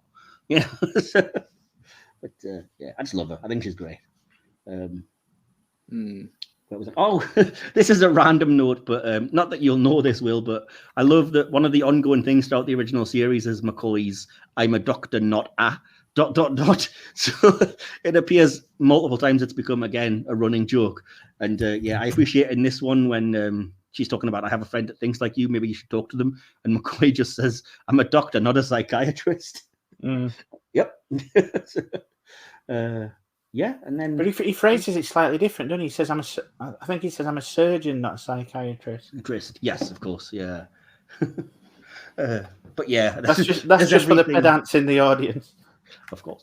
I want that T-shirt though, because there's everything in the entire series. Like, I'm a doctor, not a moon shuttle conductor, elevator, multiple other things. And there's a T-shirt that you can get that's just like, it's one square with like a stethoscope or whatever and a tick, and then another bunch of squares that all crossed out, and it is like moon shuttle conductor, psychiatrist, or whatever. See, I wondered if there's a T-shirt out there just saying "Edith Keeler must die." There is. Is there? Yep. Oh. There's tons of merch that just says "Edith Keeler must die!" ! Yep. Oh, there goes my money-making schemes. Yeah, I do like, again, it's kind of cliche now, but the idea that they almost cross each other and just miss meeting up with McCoy and Spock and whatnot is kind of cool. In the soup kitchen, yeah, exactly. Because again, as the audience member, especially if you're rewatching it, you're like, if only you'd spotted him, Yeah. But yeah, I again, pointing out the obvious, but sometimes the audience needs it. Millions will die who did not die before. If Kirk saves her, all right, fine. And like I said, for me, I think that culminating moment just is a moment of just sheer strength and impact for me. But like I said, it's for a number of reasons. Obviously, there's the obvious, like a character that you've grown to at least like has died. Yes, it's perhaps a bit cheesy that it does the whole crash zoom thing, but it never bothered me that much. What gets me isn't that it actually happens. It's a kind of the double, triple gut punch of the fact that Spock shouts to Kirk to stop his natural instinct to help her. Kirk then has to hold back McCoy. The camera specifically shows Kirk's face, that he's like wincing as he has to pull him back. I'm gonna cry, just so you know. And McCoy like really railing against Kirk. That's what I love. This line of dialogue stuck with me like, nightmare ingrained in your brain since childhood, which is McCoy railing at him about, oh, what are you doing, Jim? It's ridiculous. I could have saved it. Do you know what you did? And then just the resigned way that Nimoy as Spock goes, he knows, Doctor. He knows. And to be fair, that now makes sense about the planet, like shifting color when time diverts, because Spock says yes, he does know what he's done, and then we get back onto Kirk, and then it transitions from his head into the planet. So if the planet reverts the color, then that also has like a double meaning. Yes, he knows that he stops you from saving her, but also means that he saved time or whatever. Yeah, I think I always just read it as more like he's well aware of what he's done, because it would have affected him way more than it affected you, that you couldn't save her. You know what I mean? So, but yeah, I do love. They do explain earlier as well. Again, if you missed the line, it's a bit of a shame because you'd miss it. That the Guardian says, if you correct the mistake, then for whatever reason, because I'm magic, you'll end up here and everything will be as it was. So yes, they do. Just as you said, once Kirk's done it, you see him kind of crying on McCoy's shoulder, then it cuts back and they just walk through and they're back in their uniforms and everything's just as it was before. And I'm like, all right, at least you explained that would happen. That's fair enough. But again, in terms of just gut punch and great deliveries, the way that the Guardian it sort of offers itself, and it's like many great journeys are possible with me. Let me be your guide. And Kirk just, with barely disguised contempt, just says, let's get the hell out of here. Yeah. It's like, oh, that's amazing. Like, I just don't want to indulge this thing. You know what I mean? I know people, have a tendency to slag Shatner off for hamming it up and stuff. But when you look at him in things like this, he really can be a good performer. I've always said that. I mean, I'm not going to spoil what happens, but the end of Star Trek 3 gets me a wreck every single time. I thought he was about to say erect then. No, it makes me an emotional wreck. It gets me erect. Oh man, just thinking about that scene makes me Anyway, now I want to watch Star Trek 3. Damn it. Why do I do this to myself? Anyway, so yeah, that's kind of all I had about writing and the overall plot, but we've touched on some other things in that. Did you guys have any other last thoughts? I don't want to railroad you. I'm aware I'm talking a lot. No. I mean, I think we've gone over it. Yeah, it's a different script from what was originally envisaged, but I just love it. I don't think anything could have possibly. Sorry, Harlan, wherever you are. I don't think anything could have improved what we had. Trust me, it isn't better. If you have his script, like I said, or the comic book or whatever, it's not better at all. Yeah, and I thoroughly I have a tendency to stay away from these alternate things when they bring them out later as comic books, like the City on Jade Forever, like when they did Serling's Twilight Zone. Sorry, Planet of the Apes. I know how it appeals to some people, but I've just never been that interested in picking them up. The Twilight Zone TV show is actually really good, so I do recommend it to anyone that's listening. Oh no, I don't mean Twilight Zone. I love Twilight Zone, but they released Rod Serling's script for Planet of the Apes in comic book form a few years ago. Yeah. See, I'm always fascinated. Like I loved reading Kevin Smith's Superman Lives script and stuff to see what might have been. So did you want to see anything else? I mean, you already have, but about the acting, is there, do you think, like a bad performance or a weaker one in the episode somewhere? Not really. Even the guest stars, well, I wouldn't say they're stars, just like the guest actors in terms of like the homeless man, for example, who drops the milk bottle in the start, like that. And then vaporizes himself. Him shelling up and him just like being completely dumbstruck by this person who I would suppose he would interpret as, an alien being or something really, really bizarre, because he just teleported out of nowhere and he's weirdly dressed. Yeah. So for him to be so, starstruck and unresponsive to the questions, you could say, oh, no, it's just because he thinks he's drunk. Whereas I would say, no, it's because he's literally just teleported out of nowhere. And because he's dressed so bizarrely, he must be an alien being or something like that. So even down to the guest actors, for example, the homeless man, even before he vaporized himself, I thought, across the board, should I say, stellar. But no, I don't know if you heard me, but I was saying it's interesting that you noted that, like I said, like Nichelle Nichols gets 2 lines, even though she's one of the supposed main cast, and she's amazing with them.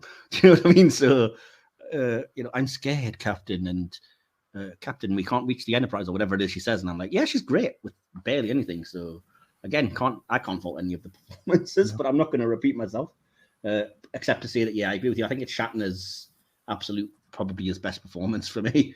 Just the utter heartbreak and everything, and the way that I fully believe that they're falling in love. Admittedly, it is helped by the fact that the director does that old school thing of, like, every time you show Joan Collins' face, it's do that, like, weird misty filter, as if we aren't able to put 2 and 2 together. That this is a Vaseline and just chuck it on the lens. Exactly, yeah. I'm like, yo, she's clearly a beautiful woman. We don't need this, you know what I mean? But yeah. So yeah, I'll move on then to the direction. Talking about that, the direction by Joseph Pevney, I think mostly outstanding. And if this is the direction, which I guess it kind of is, I will say, unfortunately, I do think the original effects are kind of bad. Now that I've watched it with them, I just noticed, for example, that whenever the Enterprise in space is seen, it's quite clearly like a cutout that's been stuck on there. You can see the joins and stuff. And if you get a chance to watch this episode with the enhanced effects, I will just say do that. It slightly improves. I mean, it's not a bad episode anyway, but I do think it just adds a little bit extra to it that way. I watched the remastered one, so I can't really remember. But I mean, credit where it's due. I mean, we are talking the 60s here. But no, as I was saying, I love those scenes. I've even made a point. Like, I think the scenes of them leaping through are really good. But yeah, I'm intrigued to know what you think, Will, as somebody who's probably way more used to things like this. Do you think it was well done, or just good for the time? To be fair, honestly, I'd probably praise it more than you would in that respect, because you said, that bit wasn't too good. I think no. Directionally, like especially towards the start on that planet, I thought it was pretty good. Even if I do agree that the Guardian, the portal, was rather disappointing in terms of like just the general scale, because yes, it's going to be this cool thing and it does light up, it does talk, it does really smoke, but other than that, in the contrast of the planet, not really for me. Like we see them teleport and you think, okay, so the planet's this large scale set thing, and then we cut to what they're so enthralled about, and it's this weird looking donut.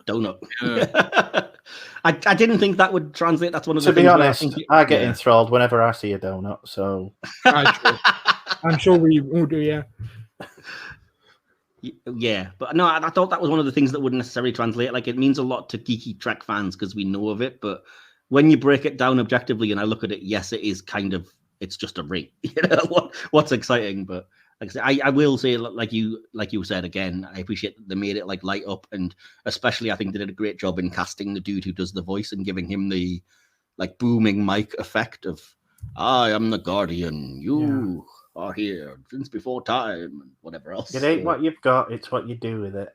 Exactly, yeah. And like Will said, like he said, it was really good effects for the 60s when they started showing the clips through the time portal. And I was like, yeah, because it's mostly just scenes from movies, you know? So, yeah. But I said, sometimes the simple things are the most effective. So, you know, go with it. But did you guys have any other notes on direction? I've got nothing. I will admit, I did like the scene with the cop in the alleyway. I just think it's that line that spoils it. I agree. I mean, I like that the kind of nature of the comedy, I think, works for me, that apparently Gene Kuhn wrote, apart from that line. So the nature of Kirk saying, well, this time's so primitive, we're going to have no problem. Steals the clothes, walks away, and then a cop's just there like, and Spock's like, you were saying, Captain, it was going to be easily explained? I was like, that works. I just don't like that it just goes straight to a racist place, you know? Yeah, obviously, you know, a different time and stuff, but as we said, it's just not aged well, and it's a shame because other than that, it's pitch perfect. The annoying thing is as well that you probably won't remember this because you hate the episode, but like Voyager, when it comes to Future's End, has Tuvok traveling back in time, and instead of feeling the need to have to explain it with racism or whatever else, Tuvok literally just says they're just a family trait, and that's all you need. It's like, it's a family trait that we have. Yeah, I'm a little bit sensitive about it. Shut up. Move on. You know? Yeah. So, anyway, you could have kind of got away with it if just say if you'd just said industrial accident, you know. Yeah. That's the thing. That's exactly cut it there with like, well, he had an unfortunate accident, but it's the way Kirk goes with a mechanical rice picker, and I'm like, oh, it has to be a rice picker because you said Chinese and whatever. Yeah. Shut up. But anyway, the only sort of last section that I've got before I talk about like reception and audience response and stuff is just the sounds and the music of the episode. I do have a little bit of information here. According to the book, The Music of Star Trek, Fred Steiner takes credit for scoring new music in this ep, although it is sparse. There's only a few cues.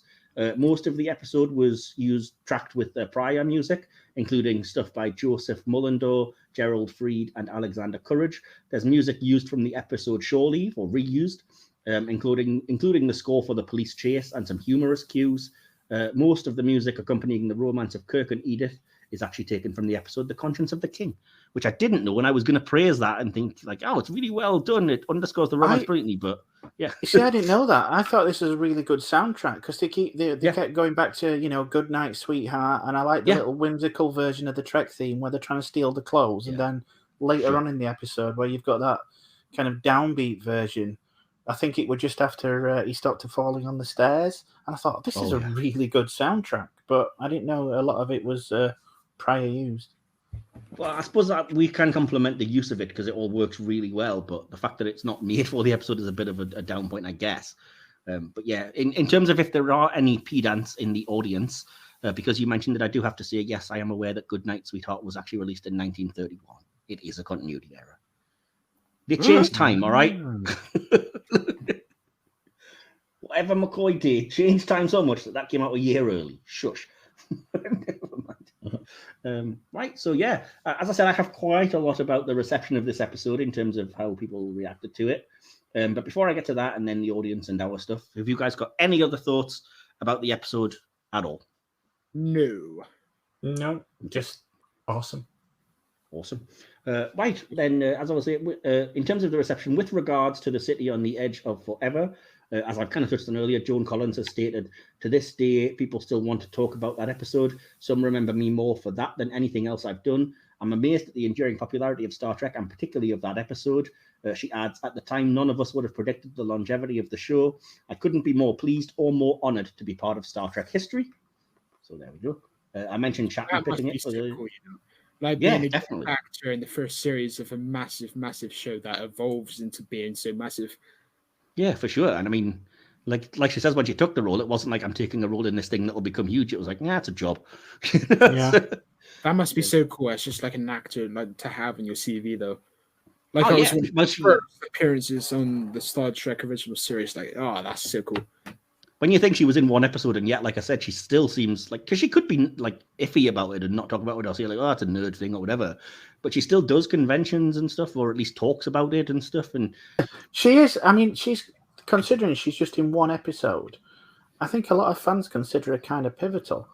Yeah, definitely. A lot of them, me included. I mean, my memory's for crap, but a lot of them couldn't mention many female guest stars by their character name. But you say to pretty much any Star Trek fan, Edith Keeler, they know exactly who you're talking about. Stop crying. Yeah. Anyway, so yeah, in terms of other reception, this episode was chosen by Eugene Roddenberry, the son of Gene, to be his favorite episode. The book Star Trek 101 on page 17. The book by Terry Erdman and Paula M. Block lists this episode as one of 10 essential episodes from the original Star Trek series. Gene Roddenberry himself picked it as one of his 10 favorite episodes for the franchise's 25th anniversary. 5 years later, TV Guide ranked this as the best Star Trek episode for their celebration of the franchise's 30th anniversary. By popular acclaim, this is the single best episode of the original series, earning a 1968 Hugo Award for Best Dramatic Presentation. It was 25 years before another television program received that honor. That was, again, Star Trek, Next Generation's The Inner Light.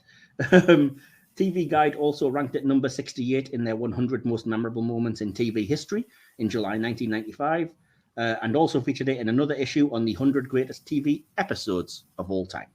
So there we go. Yeah, suffice to say it's quite popular, I assume. But speaking of which, I'm going to move us to our next sort of final little mini section, if I can find it. Where are we? And that is going to be the audience interaction, or as I like to call it, to keep things Trekkie, subspace communications. Incoming transmission. So we did put out a sort of social media message. As is often the case, some episodes it's like feast or famine, and in this case we didn't get a lot of responses. But I do actually have a winner of the Hot Take Award that myself and DK have started occasionally popping into these things in both of our different podcasts. Are you ready for this? This is from @Camos Mills, who says about this episode, I like it, but it's not all it's cut out to be, in my opinion. As my dad once put it, there are multiple Star Trek episodes where a character falls in and has doomed love. This is one of them. Hot take, for sure. Yeah. I then just tweeted, can we talk about this episode at a different time? And Beyond Trek podcast said, sure. This is one of the greatest episodes in science fiction, written by Harlan Ellison and featuring top-tier guest performance by Joan Collins and an existential dilemma that took an entire resolve of Duranium to watch. True.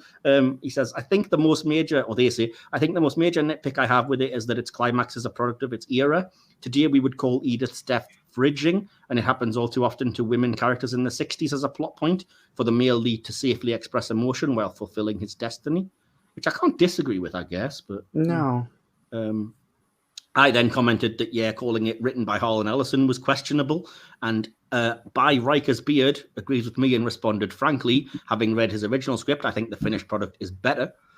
So Beyond Trek podcast then replies, his original script was adapted into a 4-part comic series in the last decade. It was very convoluted and would have been impossible to film. It probably wouldn't even make as much sense as the final product, and the episode made it about the people, not the mechanism.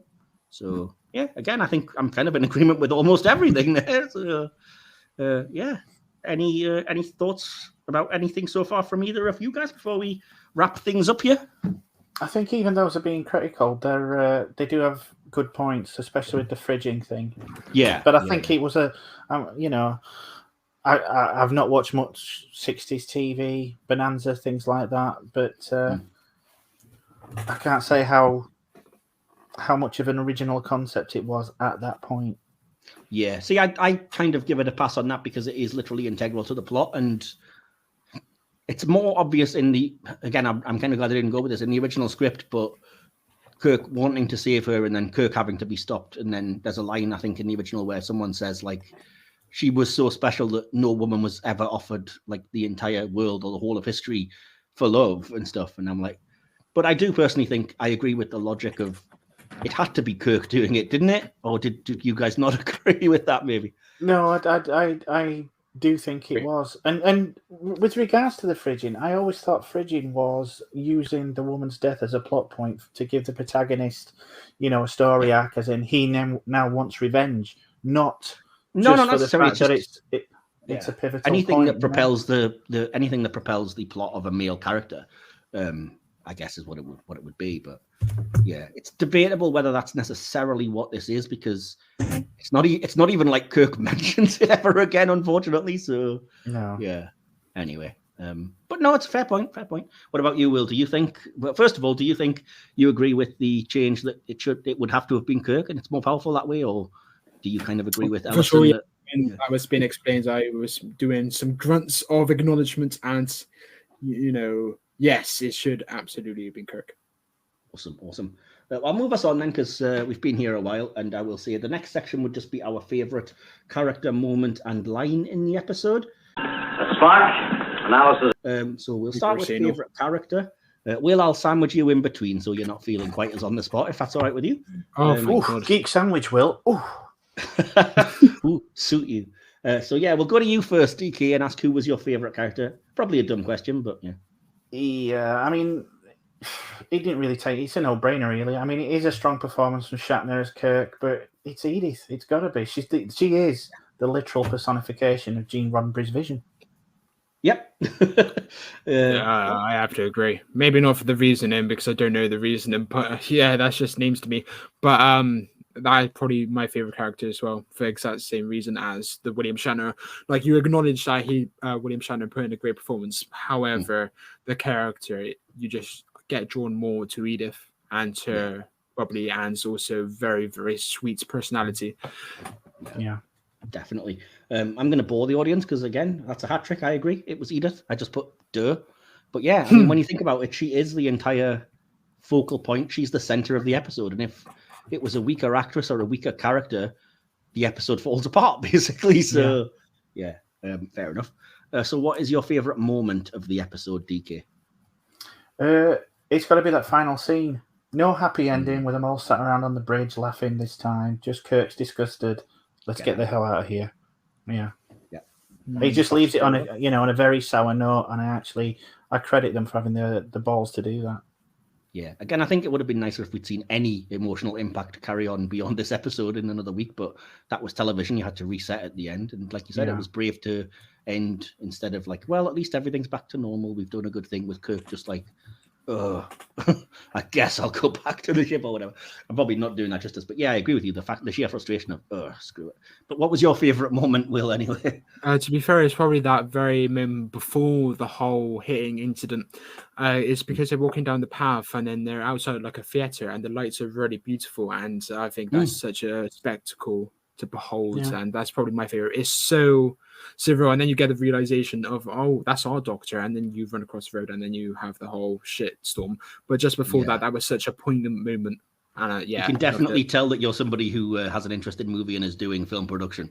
Only you would pick as your favorite moment, basically cinematography. Yeah, very much. Awesome, fair enough.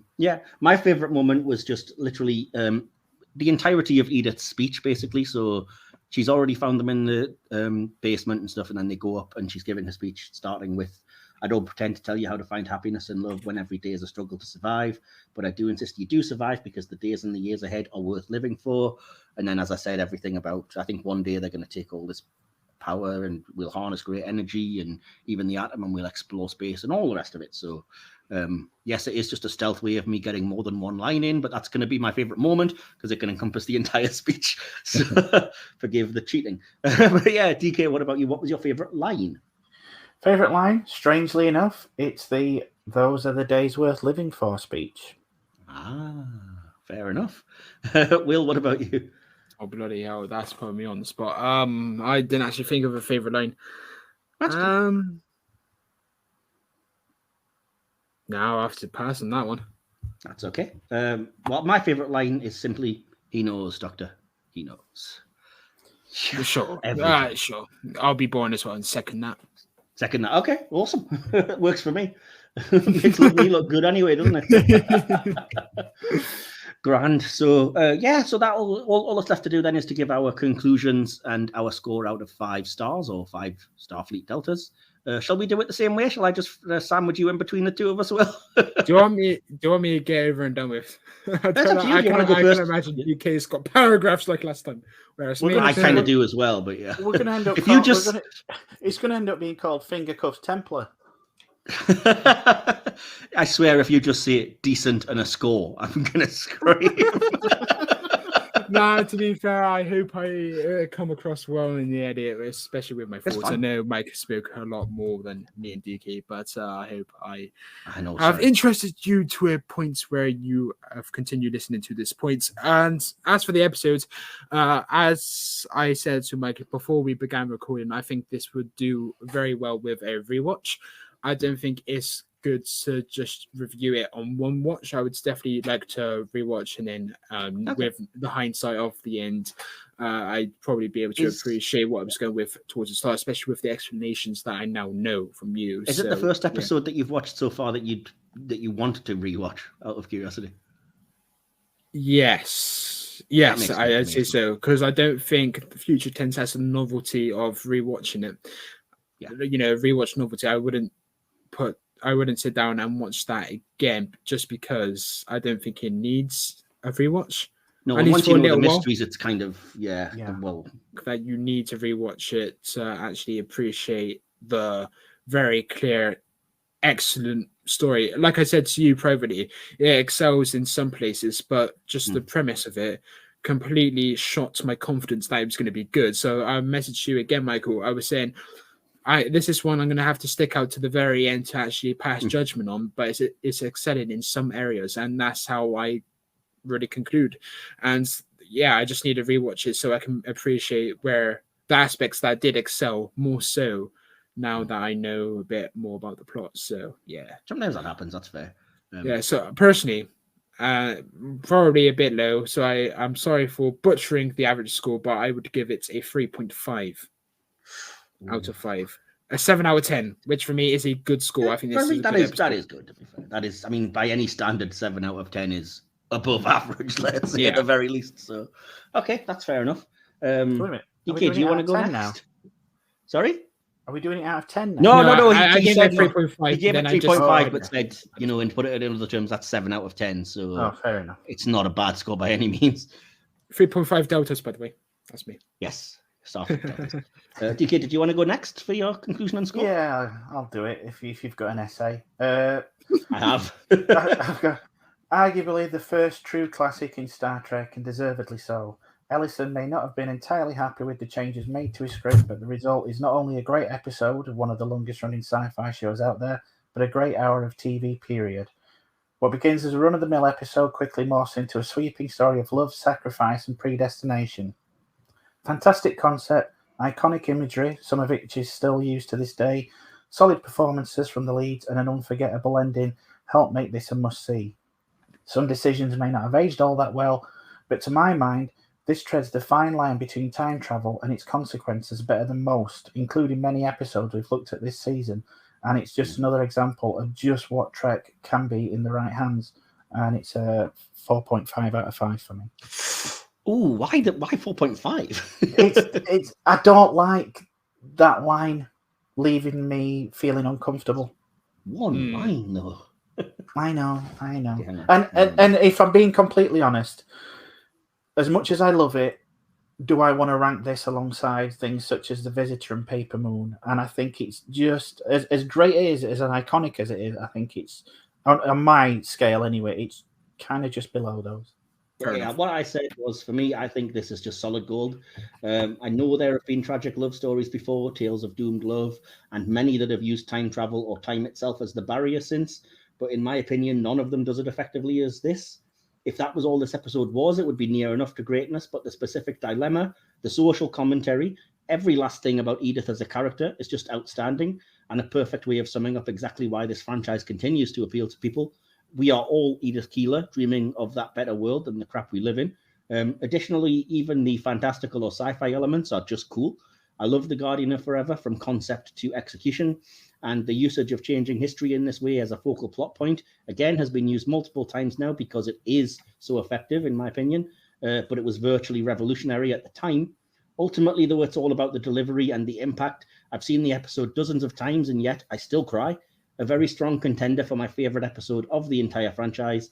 I would give it a 6 out of 5 if I could, but for the sake of logic and keeping things with the podcast fully, on the level, I'll go with 5 out of 5. DK, I don't know about you, but my heart drops. I thought he was giving it a 6 out of 10. Then I was like, oh, okay, that's far off what I thought it was going to be.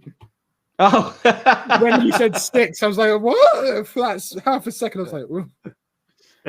No, I love it. I there's just certain things, I guess, with people that just hit you in a certain way, and for me, this is the one that I would literally put above anything else. I'm sorry to those of you that love The Visitor or Tony Paper Moon from DS9, or Far Beyond the Stars comes very close. I will grant you that from DS9, but for me, this is the episode, and I think that's the reason it has the reception it does. I mean, it's won awards and everything, but there we go. That's the nature of the podcast, and regardless. The final score between all three of us, when you average it, comes to 4.3 recurring.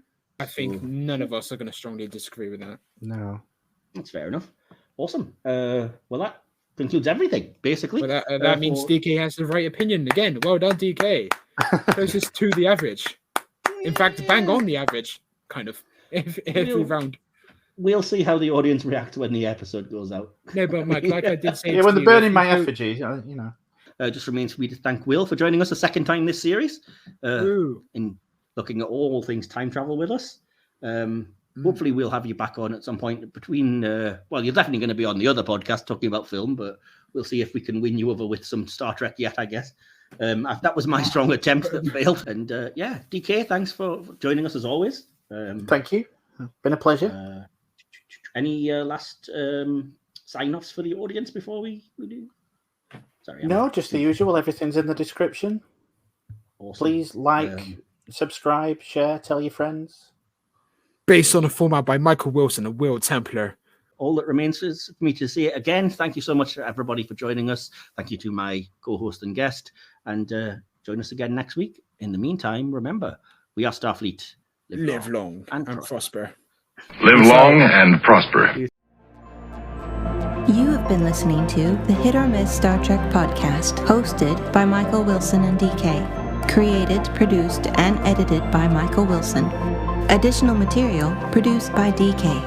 Music by Timeless Journey. More information can be found at soundcloud.com/Timeless Journey. The Hit or Miss Star Trek podcast is based on an idea by Michael Wilson and Will Templar. Follow the podcast on Twitter at HoMTrek, on Instagram at HoM Star Trek Podcast, or look for the Hit or Miss Star Trek podcast under Facebook groups. Links to all our social media accounts and more are in this episode's description. This podcast is available on YouTube or wherever you get your podcasts. Just look for Silver Screen Hit or Miss Star Trek. This has been a Mike's Podcast production, copyright 2022. Thank you for listening.